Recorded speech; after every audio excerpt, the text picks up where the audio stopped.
it's working, so we'll go live. The book. Alrighty, I think we are going live. So, good morning. My name is Norm Ellis. This is Grace Baptist Church, the Adult One Bible Study.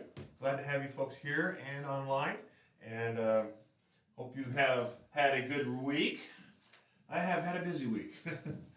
But today we can dream. The title of our thing today is Dreamer. And we're going to be in Genesis chapter 37. And if you're following along in the book, it's session number 9. Starts on page 82. And we're going to look at these 3 points in chapter 37 of Genesis. A dream, and that's 5 through 8. A plot, that's 18 through 22. And a pit, that's 23 through 28. And our main idea is that jealousy opens the door for acts of hatred. Wow. Yes, we don't want to talk about that, do we? Anyway, I'm glad to have everybody here today, and hopefully we'll have a few more come into the classroom. So, to begin with, I have a visual aid. Now, the problem with some visual aids is that not everybody can see them, and I apologize ahead of time. So those of you who are at home viewing this, you're going to have to use your imagination. Imagine, if you will, right? So we're going to be imagination. So today we're going to be this is the last part of Genesis that can be categorized, if you will, and it's about Israel, the end of Israel's life, Jacob, also known as Jacob, and the beginning of the sons and their lives. So it's that time frame we're talking about in Genesis. We've gone through lots of things. We've gone through the creation, gone through the Noah and the ark, right? And Abraham, and Isaac, and Jacob, now Israel, and now the sons. And this will be ending the study in Genesis as far as the idea. This last part we're talking about, goes for a couple more Sundays. So don't worry. It's going to be a few Sundays we're going to be in this. And this is focusing on one of the sons in particular. Now, you should get a hint by what I'm wearing. Wow, let me figure it out. What am I wearing? Colors and stripes. Really loud shirt. Joseph. And he was known as the man who wore a coat of many colors. Yeah. So in honor of that, I got my many colored shirt out. Anyway, let's go ahead and have a word of prayer, and we'll jump into our session. Heavenly Father, thank you so much for the time we have to study your word. It's always precious to do that, Lord. I learn all sorts of new things, and I just pray that as we go through these verses today, that we would be able to see these truths and be able to see how they can apply to us as well in our lives. Thank you for those that are here today. For those that are on their way here, keep them safe, Lord. For those that are online, thank you for them as well. And for those who are sick among us and those that are grieving, just pray for them as well, that they would be comforted and healed. Thank you so much for all you've done. In your Son's precious name, amen. Amen. So, my visual aid. I go back to the visual aid part. Those of you online, picture, if you will. We see a progression in our study today. And the progression is illustrated by these large-ish blocks. Think of them as dominoes. Okay, dominoes. You have this first one here, and this is Jacob's favoritism, or Israel's favoritism. Who is his favorite of all the sons? This is before Benjamin also, by the way, because Benjamin was born a little bit later. Joseph, right. Why was he the favorite son? Well, he was the first one of the wife that he loved the most. Rachel. Yes. So we see he had favorites. And so this little block here demonstrates the favoritism. Okay? The next one, this is a white block, and the color means nothing really here. But this is an illustration of Joseph's dream. So that's the next block in our series, is Joseph's dreams. And he had some specific dreams, didn't he? And we're just going to touch on them here. We're going to go a little bit more here. But what was his dreams concerning? His future, right? Yeah. And the future of the family. But what was that future for the brothers of his? I think it was, they were gonna bow down to him. So he was going to be superior to them. And they were going to bow down to him. Not just him, but also he had a dream that showed the sun and the moon also. Sun and the moon is illustrated of his mother and father. And we'll see about that too. Anyway, so that's block number 2. Block number 3 is the brothers' plot. Well, because of that favoritism, it brought along what? What would bring along, if you were one of the brothers of Joseph and you saw him have these kind of things, you would be jealous, yes. And that brings, this block here is the brothers' plot, because they don't like him. Matter of fact, you could say they hate him, right? Yeah. The next block yellow I'm going to use is Joseph. Because of that hatred they showed, they saw an opportunity and they threw him into the pit, the well, the cistern. That's block number 4. Here's a blue block. And this block symbolizes Joseph now being sold to the Ishmaelites. And these blocks are all on a line here. And we see something interesting here. That uncontrolled jealousy, what can that cause in our life? Jealousy causes the whole thing to fall down like a row of dominoes, right? It leads to one thing, to another thing, to another thing. Yeah. And you know, I don't necessarily fault Joseph per se. He was kind of naive, maybe because of he was one of the youngest. And he thought that, well, I'll just share this thing that God showed me, not realizing it would result in this collapse, right? And we saw the dominoes as they all fell down because of that one thing. Well, anyway, so I thank my grandkids for letting me use the blocks here. And I'll put them away. My crop is I'm sure you give them back now. Oh, yes. They won't forget that. So, can jealousy also hurt our lives as well? Yes, sir. Big time. Big time. Big time, yes it does. I'm sure each of us could recount probably situations where jealousy has come into your own family or maybe at work and caused issues as well. Would you guys like a long one or a short one? Long one? Okay. Which one do you want? There we I'll take the middle go. one. Alrighty. Okay. And if we get a few more people in here, I got some more for them as well. I'll take them now because I'm gonna have to leave early. Oh, well, let me give you number 2. Yeah, that's fine. There you go. There we go. And the late person get the long one, right? Yep.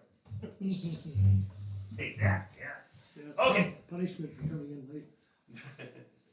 So anyway, on our board here, I've got colors and their associations. What? Colors and their associations? Yes, there's a whole study of colors. I learned this when I was working at a school. You didn't use certain colors in the classroom because certain colors had certain connotations. And those connotations would be detrimental to the children, well, supposedly. And I can see a certain amount of that. But we're gonna see, for instance, the color red. We talk about red here. Red's often connected to anger. It can also be connected to love, right? What is true love in a red rose? True love. What other things do you think red could be associated with? Any ideas that you've come across or think of? Of course, you could cheat and use your smartphone, or you could also cheat and look at the handout. Some people have worn, depending on the culture, and red can be a very, this would be a color of bravery, depending on the culture that you're in. So it has a variety of meanings within an ethnic group. You know, it can mean different things in different cultures. Yes. Yes, exactly. And that's what they have found out when I was researching this, by the way. You might think, well, just like 1 or 2 things it can mean. No. There's everybody's got their own ideas, and red can mean a lot of things, and so can all these other colors. So if you look at our handout on the first page of handout number 1, we'll see some examples of color associations, and these are just some I found. There's so many out there, and there's no real precise science on this. But for instance, red has passion, love, boldness, anger. So teachers were admonished to not use red when marking up a paper. I somehow survived that. I would get my paper back in school, and there'd be all kinds of red marks. What? What's wrong with this sentence? What? Why is that circlled? Ever gone through that before? Yes, journalism class, 2 years. Yeah. Now, did that make me turn into a homicidal maniac? Some might argue. No. Maybe. No, of course not. But anyway, that's their theory. So red can mean those things here. I'm not going to spend the time to write them down. This is just for reference. But I do have them on a handout, so you can look at that. And you may have some other ideas. So anything other than what you see in the handout comes to mind when you see when the color red is appearing to you? Danger and courage and sacrifice. Is that your idea or is that Google's? No, that's the historical meaning behind it. Danger. I like that one though. That's a good one. I didn't have that one up here. So let me write down danger. Anything else comes to mind that you don't see in that handout? In the Bible, it says atonement, sacrifice, life, death, and flesh. Well, there's a lot of things there. Thus, red represents humanity. Red is humanity? Yeah. Okay, we'll put that down. Atonement, because when you sacrificed, Right. I can see that. you put the lifeblood over. Okay, well that's good. ... It goes on from there. What about yellow? What comes to mind to you personally when you see the color yellow? Does anything particularly strike you or not? Well, it just, I don't know, this is a cultural thing. Mhm. Probably most of us has been brought up. Springtime, you Ah, know? yeah, springtime. Yeah. So we'll put that down there. I don't think that's on my list actually, but it's one for sure that comes to mind. Mhm. That and maybe green as well. We'll talk about that. It's in a moment. quiet color. It's a quiet color. Oh, Yeah, I like that. it's Quietness. serene, if you wanted to put that. I'll just put quietness. That sounds good. And sunshine. Sunshine. Oh, that's a good one. On my too. shelter. And the case and the Sunshine Band, Casey and the Sunshine Band. Yes. Oh, you guys are hilarious. Okay, on the handout I wrote down that yellow can also mean joy. It can mean Mhm. happiness. It can be Yeah. humor. It can be fun. I guess it could be, yeah. What about blue? What about the color blue? Anything come to mind now? In my handout I've got confusion, sadness, coldness, distance. Anything else comes to mind on besides those things perhaps? Was identified also in many cultures as royalty. Ooh, royal blue, right? Mhm. I can put that down there too. Yeah. Wisdom, stability, Wisdom. Okay, I don't have that. Put that down. faith. Oh, I like that. True blue, right? Faith. Yes. Yeah, there you go. Mhm. Okay. Intelligence. Intelligence. I didn't know that was on there. Oh, right.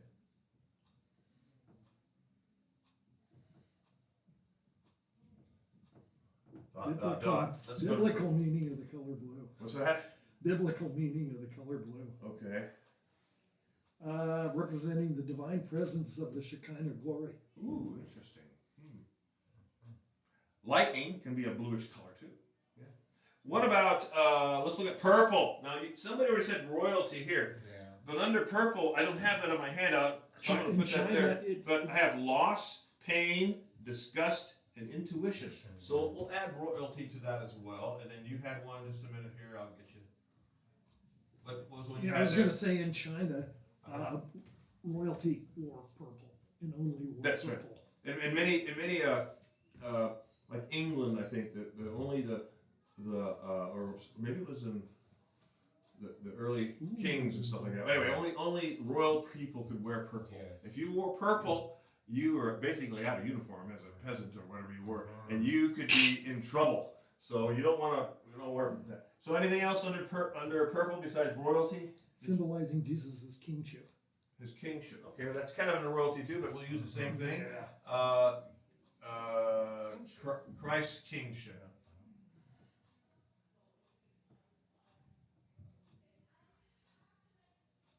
Of course, we also know what happened when Jesus was taken by the soldiers. What did they do to him?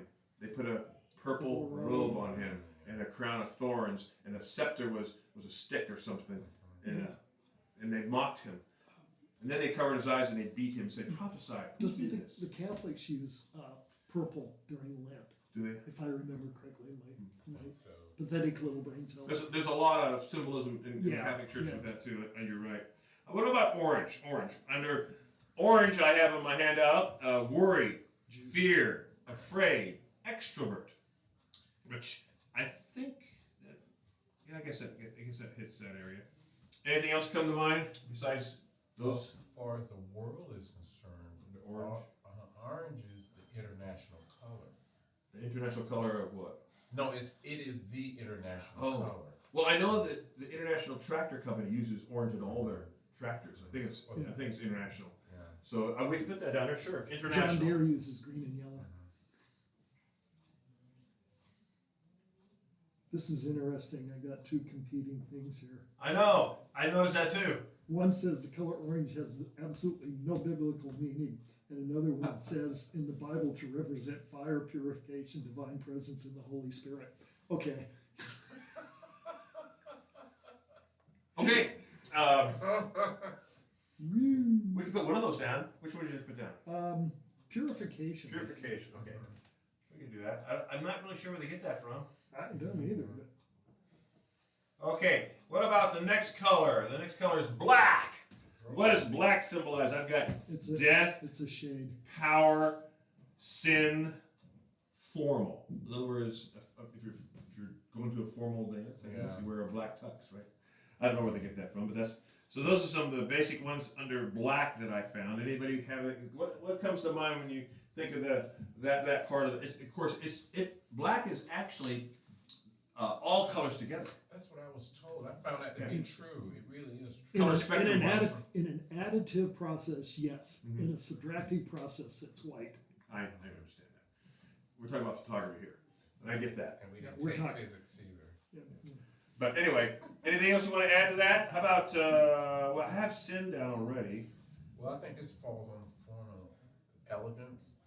It's an elegant. Sort of like the color. formal almost, I but think yeah, we put that down there, sure. I think it falls in that category.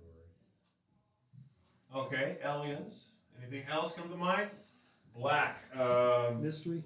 Mystery. Ooh, I like that. Yeah, absolutely. Mystery. All right.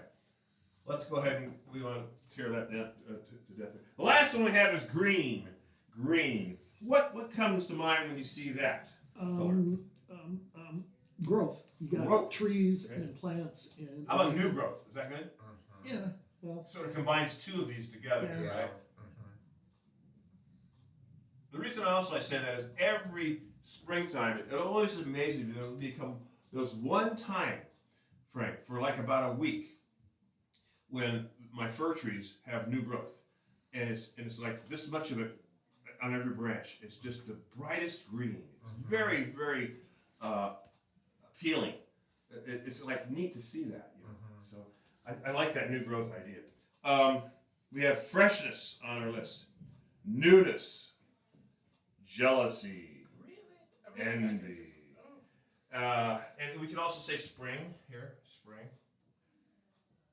Definitely.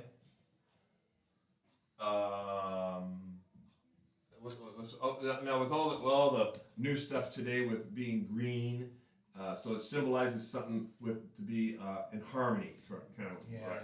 harmony, balance. Harmony with nature. Secondary color.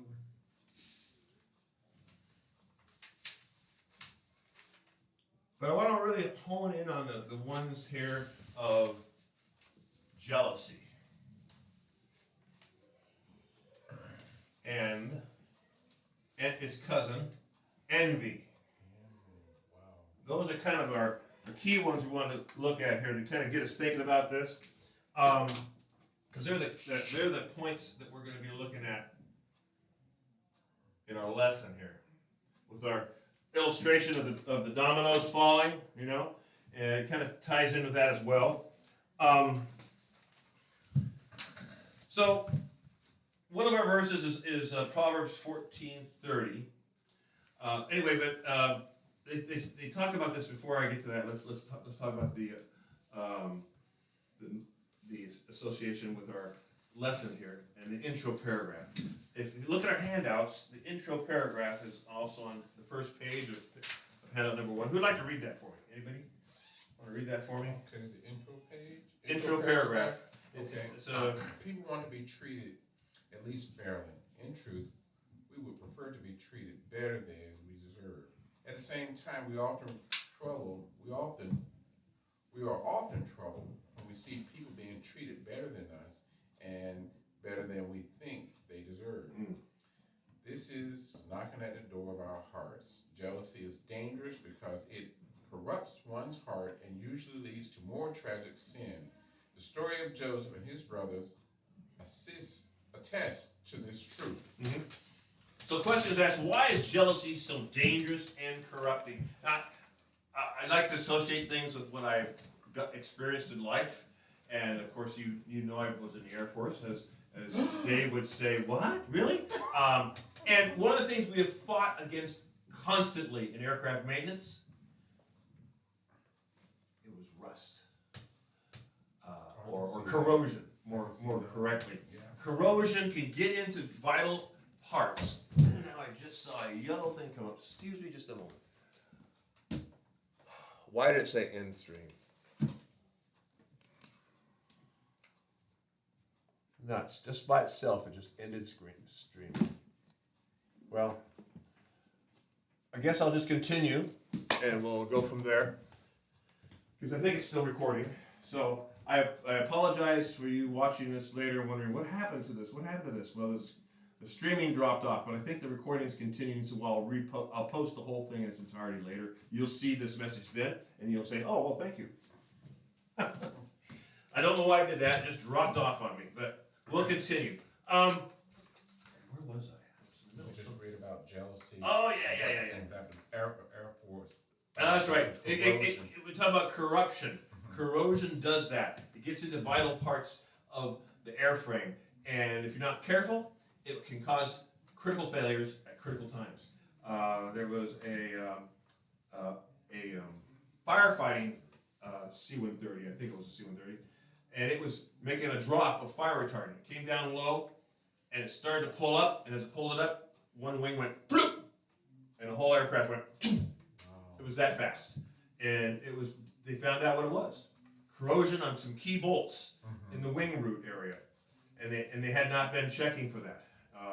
So that is a really good example of how that can happen in a relationship. Jealousy is like that corrosion that we see in aircraft and automobiles and tools, whatever we use, right? Jealousy eats away at relationships like acid. It's corrosive, it's destructive, it destroys trust and intimacy. This is a quote by Dr. Gary Chapman, which I think he's mentioned in the book somewhere. I'm not really sure where that page was, so I'm not going to worry about it. But let's look at Proverbs 14:30. I happen to have that one. Ta-da! Wow. And in the Contemporary English Bible, I think that's what CEB stands for, it reads this way: a peaceful mind gives life to the body, but jealousy rots the bones. Wow. Let me read that again.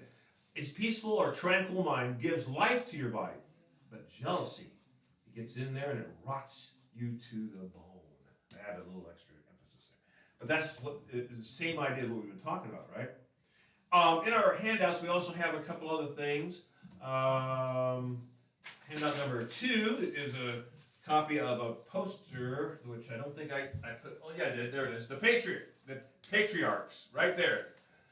For those of you online, you might not be able to see that one. I apologize, but if you do get our handouts, I have a copy of it right here. Handout number 2, and we're on the last one where it's talking about Joseph and essentially Joseph's brothers too. By the way, this part of Genesis is talking about all that. And we see that the main key contributions is that he saved the nation in Egypt, and essentially he saved the region, if you want to call it that, the known world, and refused to take vengeance on his brothers. That's the key takeaways on that. The other one is called The Background of the Patriarchs.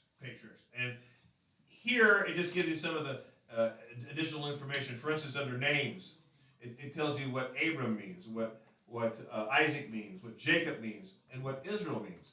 Joseph, which we're talking about today, Joseph means adding. Adding. So I guess if you want more things in life, you want to be around Joseph a lot. And it talks a little bit about later under history, the second to last line. Later, Joseph, one of Jacob's 12 sons, was sold into Egyptian slavery, an event that God used to preserve the family during a famine. Anyway, so that's just for your further information. Let's look at talk about the handouts there. Yeah, Jacob's favoritism, also called Israel now. His favoritism for Joseph set the stage for jealousy and hatred among Joseph's brothers. So let's look at the first point here. First point, item number 2, I think it is. Yeah, number 2. Whoever has that one, be ready. Our first 4 verses consider Joseph's dream and his brother's response. Who has number 2? I have number 2. Okay, go ahead and read When it. Joseph had a dream, and then when he told it to his brothers, they hated him even more. He said to them, "Please listen to this dream which I have had. For behold, we are abiding sheaves in the fold, and lo, my sheaf rose up also, stood erect, and behold, your sheaves gathered around and bowed down to my sheaf." Then the brothers said to him, "Are you actually going to reign over us, or are you really going to rule over us?" So they hated him even more for this dream, for his dreams, and for his words. And I forgot to do the background on this, so keep that verse in mind he just read. The background starts in verse 1 through 4, and I'm going to read that as well, and we can apply that to what he just read as well. It says, "Now Jacob lived in the land where his father had sojourned, in the land of Canaan. These are the records of the generation of Jacob. Joseph, when 17 years of age, was pasturing the flock with his brothers while he was still a youth, along with the sons of Bilhah and the sons of Zilpah, his father's wives. And Joseph brought back a bad report about his brothers, to his father. Now Israel loved Joseph more than all his sons, because he was a son of his old age, and he made him a varicolored or multicolored tunic or coat. His brothers saw that his father loved him more than all his brothers, so they hated him and could not speak to him on friendly terms." Wow, you see how that corrosion got in there? It's an amazing thing. Have any of you guys seen that in your own family? I'm not asking for examples, but have you? Or your own life in somewhere? I have. It's a sad thing. But we also see something else he was doing here. He was doing something for his father. He was a spy, essentially. Because he reported back what his brothers were doing. And apparently his brothers weren't doing exactly what they were supposed to be doing, because he gave what kind of report? Evil. A bad report. Yeah. A bad report. Now, when you've worked at jobs and stuff like that, and you get evaluations and such, does it really feel good when you get not the best report, let's say? I used to be something called APRs when I was in the Air Force. Reviews. Reviews. And if you didn't, it's a funny thing, because if you didn't get all 9s on your report, you were considered a screw up. Now that's funny, because 9 is outstanding. Now who gets outstanding all the time? Realistically none. But if you got like a 7 or a 6, that would be above the average. You should be happy with that. No, that was a kiss of death, because you can't get promoted many times if you have bad reviews. And so it was essentially this was what he was doing. He was giving his father a review. Well, they did such and such and such and such. So what was that doing in Joseph's life then, at that point? It wasn't making his relationship with his brothers easy. No, not at all. Or better. Yeah. Matter of fact, you could say it really poisoned the well. We're going to talk about a well later on, when he did these things. And why would he do this? There's no motivation attached here. That's just what he did. Now maybe he's being entirely honest. But again, everybody expects 9s on their reviews. They don't want a 6. It's not going to go over well. So that's but then Joseph loved him. Israel, also known as Jacob. Israel loved Joseph more than all his sons. Now, why was that? We talked about that a little bit at the beginning. He was Rachel's offspring, right? And Rachel was the wife that Israel loved above all, right? And he was also a son of his old age. Now, because it was later on in life that God allowed Rachel to bear a son. And so this was a real important thing to Israel, to Jacob. And so he did something to give him a sign that he was the one who was favored. And it was this multicolored tunic or coat or vest, whatever word you have in your Bible that talks about it, an outer garment of some sort. Yeah. So you could see him along. Oh, that's Joseph coming. I can see him right now. Yeah. So did that help him, Joseph, also? No, probably not. It's like a neon sign saying, Dad likes me most. Dad likes me most. Dad likes me most. Neon light.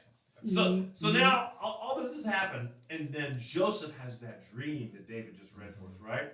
And what was the output? What was the thing from the dream that occurred? What was it showing? Well, it was showing that they were going to bow down to him. Ooh. And boy, it sat right with them on that. And I don't want to get ahead of the story, but it just didn't sit well with them. Didn't sit well. Now, this is an interesting thing. Mom and Dad either.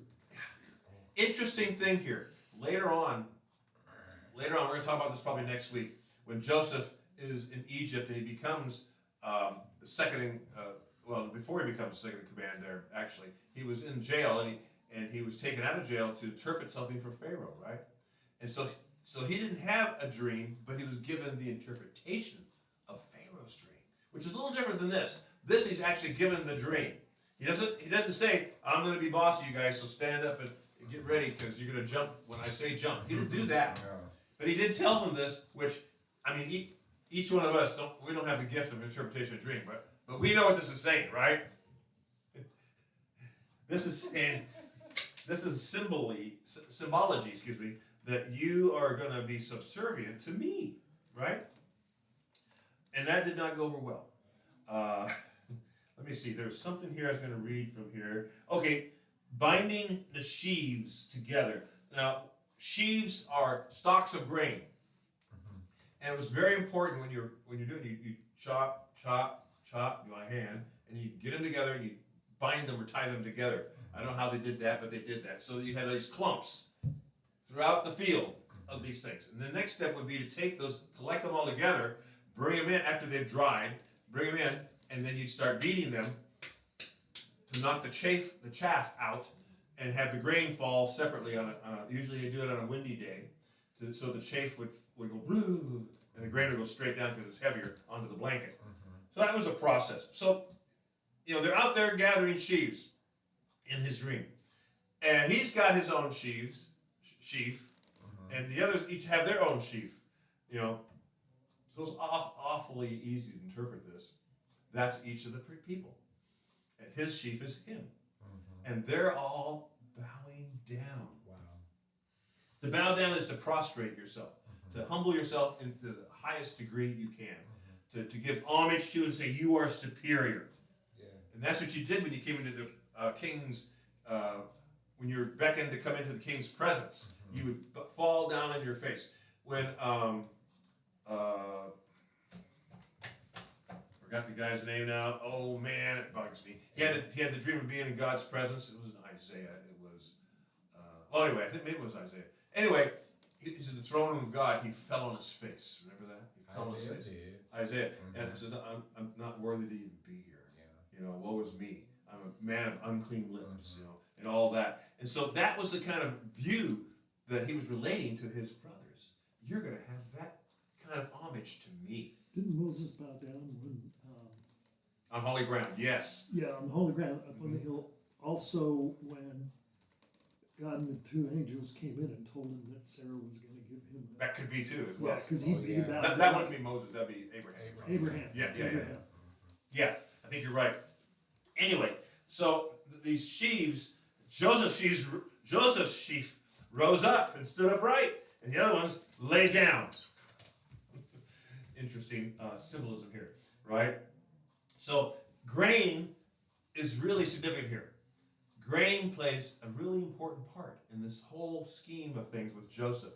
Because we see later on what happens. Famine comes across the land.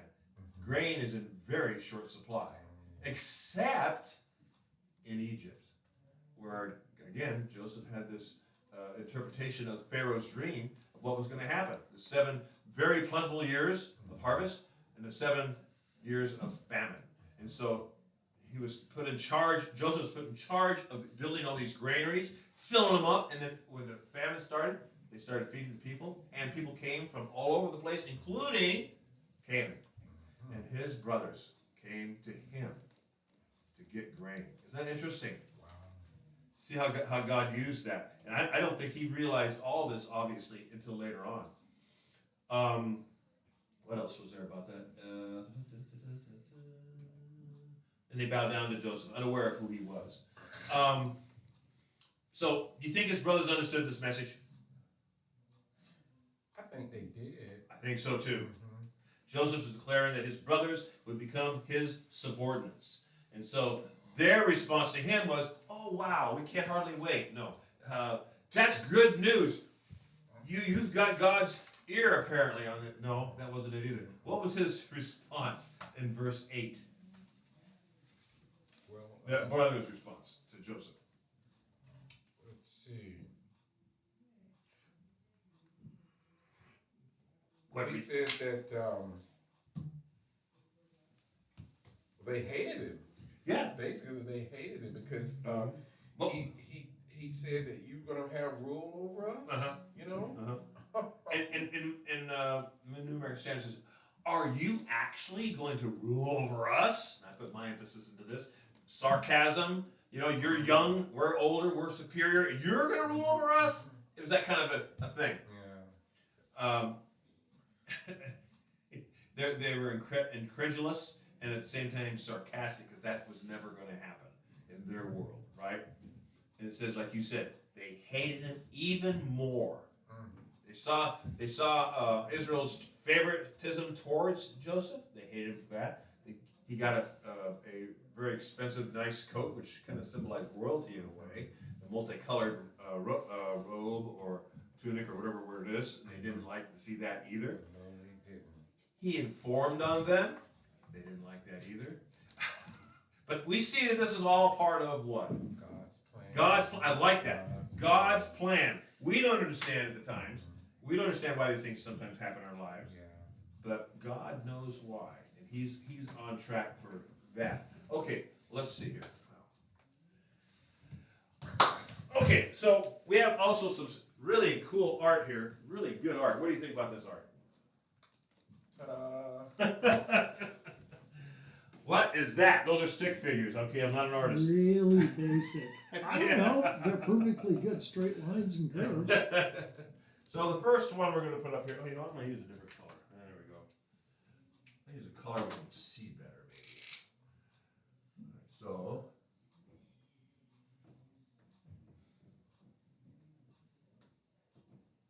right, so this guy's thinking something here in this little thought bubble. He's thinking of the word dreams. Dreams. So we're going to fill in the rest of those in just a moment here. So, what are the advantages and disadvantages of sharing your aspirations with others? Well, if you haven't discerned who you can tell and can't tell, I don't think Joseph did that, but I think he did it out of love. I really believe that he loved it. I mean, I don't think he went to them to just say, you know, I'm going to be better than you. I don't think he was that way. Mm-hmm. I mean, there might have been a little bit of that. yeah, I think it's something. Think about if you had a brother or brothers or sisters. There's always competition. There's always getting you there, you get me there, right? There might have been some of that too. Yeah. But you're right. I think it was a lot of, what's the word I'm looking for? He was naive. He was naive. Now think about it. If you had had an experience like that, something very vivid, very, very vivid, and you woke up from that, what would you want to do? You want to talk about it. I would too. You might want to share it. And Now, was he very smart doing that though? No. You're going to say something else? I was going to say he was sheltered in his father's love. Because Joseph wasn't exposed to a lot of things that his brothers were. Mm-hmm. They were older, he had a different generation, and Mm-hmm. his father just protected him, watched after him, let him do any hard work, and Yeah. you know. Yeah, something like that happens. You want to talk to people, like you're right. You want to talk to people about it, and it would be natural for him to go, "Hey, I had this dream," you know. And You know this dream, man. I'm not sure he understood it or Yeah. whatever it was, but you know, it was very intense for him. Mhm. So you had to tell somebody. Yeah. I mean, literally, there was no ifs, ands, or buts about it. There are some things you almost can't resist talking about. Yeah. And I think this is one of those things. God gave him this dream for a reason, and it was vivid to him. And I think he had to share it. And as we see, it's all part of the plan, right? Right, God was showing him future Mhm. through symbology, I guess if you want Right. to call it that. Yeah, And it affected him pretty deeply I think so. to a point where he had to talk about it. Yeah. Now, when you were first saved, you probably wanted to tell people about it, didn't you? You wanted to share that. And I think it's the same kind of thing. It's like you're anxious to do it, you know. And this was an experience with God Almighty. Think about that. You know, wow, that would be an exciting thing to do. Anyway, let's look at the next one. In this particular one, it's called. Okay, we talked about the dream. Now we're talking about a plot. A plot. For the next 5 verses, I want you to notice his brother's reaction to Joseph's approach to them. His brother's reaction to Joseph's approach to them. Who has number 3? Go ahead and read that for me. Dun, dun, dun. They have moved. I'm going to start with half of 17. You know, you're right. I'm sorry. No, that's fine. That's No, fine. I meant to do this. I meant to say we should read the intervening verses. Thank you for reminding me. But not just 17. I think we should read the other ones as well, if I could find my copy here, unless somebody else wants to do it real quick. Starting where? Which verse? That would be those verses that they skip. They skip those verses for some reason. Well, which 12? That would be on 5 through 8, I think. Is that the ones that we skipped? 5 through 8. No, that No, was we read those ones. Excuse me. 9 through 17. Yes. Okay. Then he had another dream, and he told it to his brothers. Listen, he said, I had another dream, and this time the sun and the moon and 11 stars were bowing down to me. Then he told his father as well as his brothers. His father rebuked him and said, what is this dream you had? Will your mother and I and your brothers actually come and bow down to the ground before you? His brothers were jealous of him, but his father kept the matter in mind. That's interesting. Now his brothers had gone to graze their father's flock near Shechem. Shechem, yeah. Add that too. Yeah. And Israel said to Joseph, as you know, your brothers are grazing the flocks near that town area. Come, I am going to send you to them. Very well, he replied. So he said to them, go and see if all is well with your brothers and with the flocks, and bring word back to me. Then he sent him off to the valley of Hebron. Joseph arrived at Shechem. A man found him wandering around in the fields and asks him, what are you looking for? He replied, I'm looking for my brothers. Can you tell me where they are grazing their flock? They have moved on from here, the man answered. I heard them say, let's go to Dothan. Yeah, Dothan, yeah. So Joseph went after his brothers and found them near Dothan. Okay, and now read those verses. But they saw him in the distance, and before he reached them, they plotted to kill him. Here comes the dreamer, they said to each other. Come now, let's kill him and throw him into one of these cisterns and say that a ferocious animal devoured him. Then we will see what comes of his dreams. When Reuben heard this, he tried to rescue him from their hands. Let's not take his life, he said. Don't shed any blood. Throw him into the cistern here in the wilderness, but don't lay a hand on him. Reuben said this to rescue him from them and take him back to his father. Okay, so what was his brother's reactions as Joseph approached them? Pure, unadulterated jealousy and hatred. Yeah, he says, here's our opportunity. We'll see how his dreams turn out. If we kill him here, I'm thinking like they would, how could we possibly bow down to him later, right? That's their reasoning. and they see him as their tormentor. Remember, they got in trouble before when he came to the fields and came back to the father and said, "Hey, father, guess what they're doing out there?" Right? Well, yeah. Yeah. So we see a lot of things here going on, and the plot, if you will, of what they're going to do. Who is his only his only friend that appears in this whole narrative that you just read? Reuben. Reuben, yeah, Reuben. And this is an interesting thing. Why do you think Reuben might not be on board for all this stuff?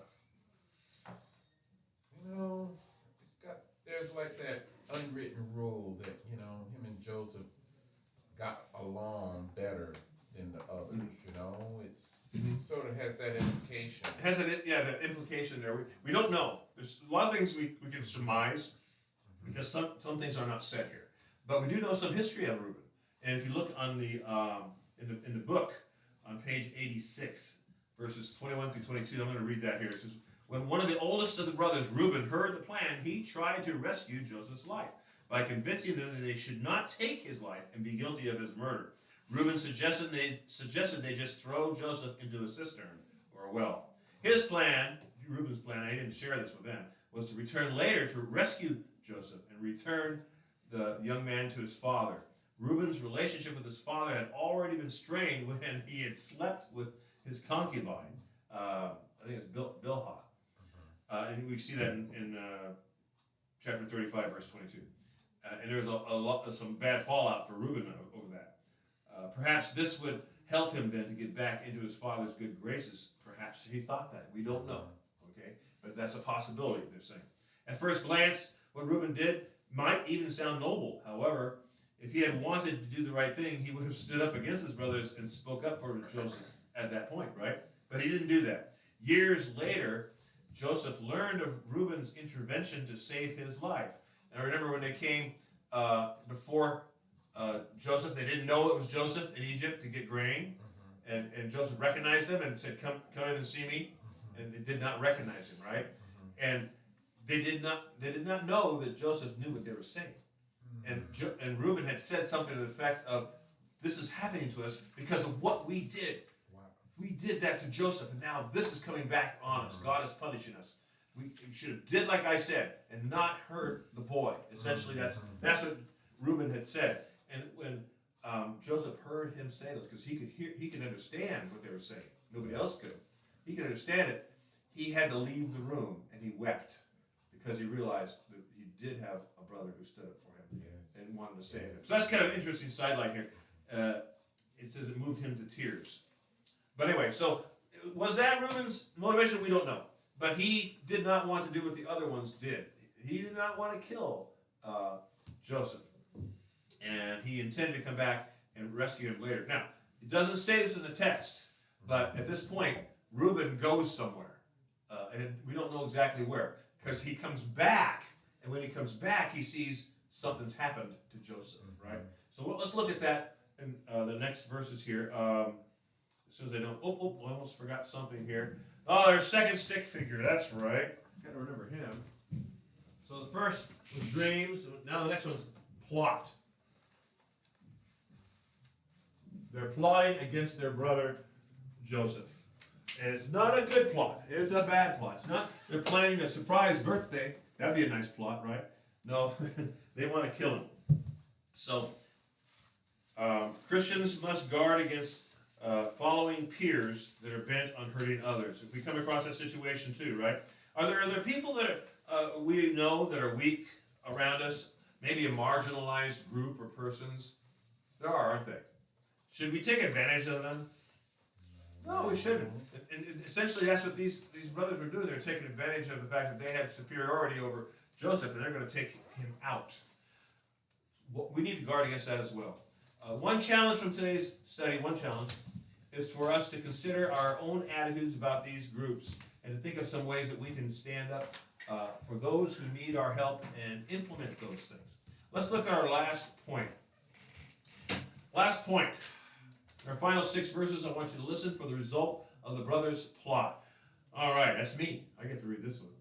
So it came about when Joseph reached his brothers that they stripped Joseph of his tunic. Okay, that was kind of his uniform, showing how he's favored, right? The very colored tunic that was on him. They took him and they threw him into the pit. Now the pit was empty, without any water in it. Then they sat down to eat a meal. And as they raised their eyes and looked, behold, a caravan of Ishmaelites was coming from Gilead. And their camels were bearing aromatic gum and balm and myrrh on their way to bring them down to Egypt. This is for trading purposes. Judah said to his brothers, what profit is it for us to kill our brother and cover up his blood? Come, let us sell him to the Ishmaelites and not lay our hands on him. In other words, not get our hands bloody. For he is our brother, our own flesh. And his brothers listened to him, and some Midianite traders passed by. Those were the Ishmaelites they were referring to. And they pulled him up out of the pit, and they lifted him up, and they sold him to the Ishmaelites for 20 shekels of silver. Thus they brought Joseph into Egypt. So that process, would you ever expect to see a person that you had sold into slavery back then like that? No. That person, for all intents and purposes, is dead, right? So that's what they were going to do. They were basically going to get money off of him, not bloody their hands with his blood, but instead sell him off, get him out of there so that they can get rid of this man who's tormented them, if you will, with his visions and stuff. So, can you imagine though, if you were Joseph and you were thrown into this empty cistern, which is basically a place to hold water. We don't know why it was empty. Maybe it had been some dry periods. Maybe it was a leaky cistern. It wasn't very good, but it was empty at the time. So he threw him in there, and he can't climb out. And he hears his brothers as they're plotting about what they're going to do with him. Can you imagine what would you feel like? It'd be a pretty bad feeling, wouldn't it? It would. And now, what else are they doing? What are the brothers doing besides plotting? They're sitting down to a meal. They're eating. And they're ignoring his pleas. I'm sure he was shouting at them, please let me out, please let me out. They're ignoring all those things that he's saying. And they're having a good old time, and they're eating. It's kind of interesting that also another parallel here. If I can see, what verse was that? 23? Well, maybe it was somewhere else I read this. Anyway, but we see the fact that he is not being fed, right? They're treating him with disrespect. They're not feeding him. Even prisoners should be fed. But he is not. And in the Bible commentary, it says basically Joseph's brothers displayed a very calloused attitude. Apparently, they did not consider sharing any food with their brother who was in that well. Ironically, though, Joseph would later provide food for the whole known world, including his brothers. If you look at Genesis chapter 41 and Genesis 42, you can see that recounted there. Anyway, so going on, we have our third stick figure. And then, of course, what is the last one we're going to put on there? I bet you can't guess that one. Okay. Pit. He's thrown into the pit. You cannot escape this pit. You are at the mercy of whoever threw you in there. To pull him out, they threw a rope down. He tied the rope around himself, and they pulled him up.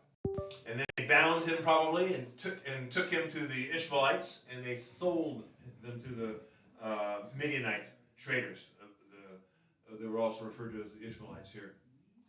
And he was gone. They'd gotten rid of him. So let's also think for a moment of people you might know who might be in a pit right now. God can bring hope and healing to that individual through you.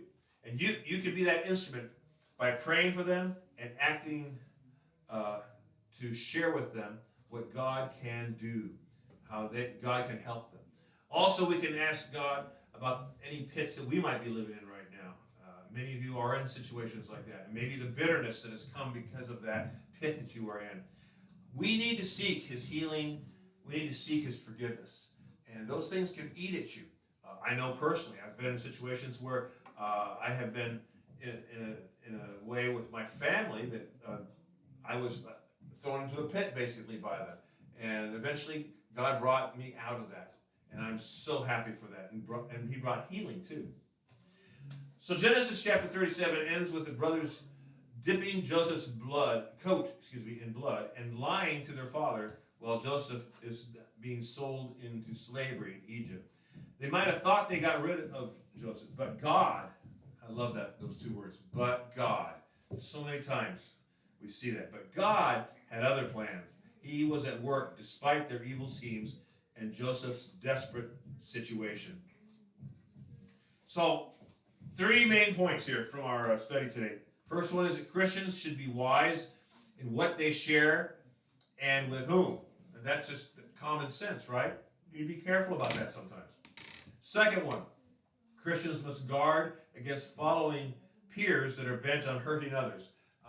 The mob mentality that sometimes can take over, right? You'll do something because you're part of a mob that you would never do individually as a person.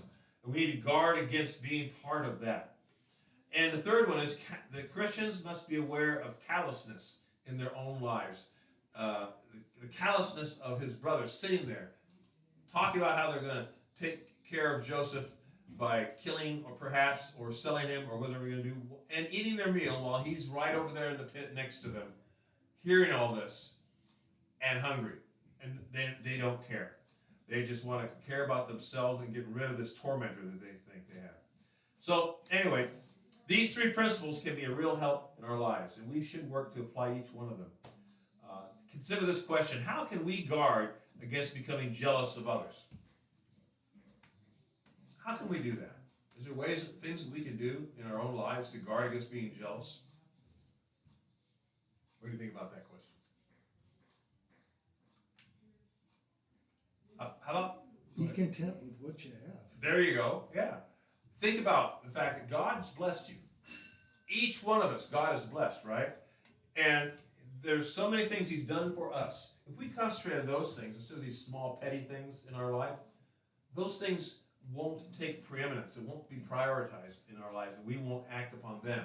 Instead, we'll act upon what God's doing for us. That's exactly right. So think about this statement here, and I got it written over here. I am fighting jealousy in my heart. Think about that. Do you agree with that? Are you fighting jealousy? I hope you are. Each one of us needs to be aware of those things. When we see these things coming up in our lives, and we do. We feel it sometimes welling up in it. Well, why has that person got that and I don't? Or why am I suffering like this and this person seems to be doing great? Sometimes we do that, don't we? We run that risk. So we need to identify that and right away nip it in the bud, as Barney Fife would say on the Andy Griffith Show, right? Our challenge from the study today is to make time to talk with God about how we can overcome that destructive pull of jealousy. Any comments or questions? Anything you want to add? Let's have a word of prayer then. Heavenly Father, I thank you so much for the story of Joseph. It is a story, Lord, that has so many interesting points to it, Lord. And we're not done with Joseph yet. He's going to be doing some amazing things later on. And we look forward to that study coming up. Thank you, most of all, though, for your mercy and forgiveness, Lord, when we do have jealousy in our hearts, and Lord. And I just pray that you'd help us to see those things, expose them for us, and please protect our hearts against that kind of thing, and that we would not have jealousy that then turns into hatred, Lord. And that can happen so easily. Lord, I pray for us to seek out forgiveness and to heal our broken relationships, Lord, and with our family and our church as well. Thank you for how you've blessed us, Lord. In your Son's name, I pray. Amen. So one of the things we're going to come up to is how Joseph confronts his brothers later on. And I can't help myself because I'm going to jump ahead a little bit here. But these things were evil, right? But Joseph says something remarkable to his brothers later on. You meant it for evil, but God meant it for good. And we're going to see how he does that coming up. Thank you for being with us online and here in the classroom. And this is Grace Baptist Church, the Adult One Bible Study. My name is Norm Ellis. Glad you were with us today. And have a great day. God bless you. Bye. I was sitting here wondering if jealousy could be used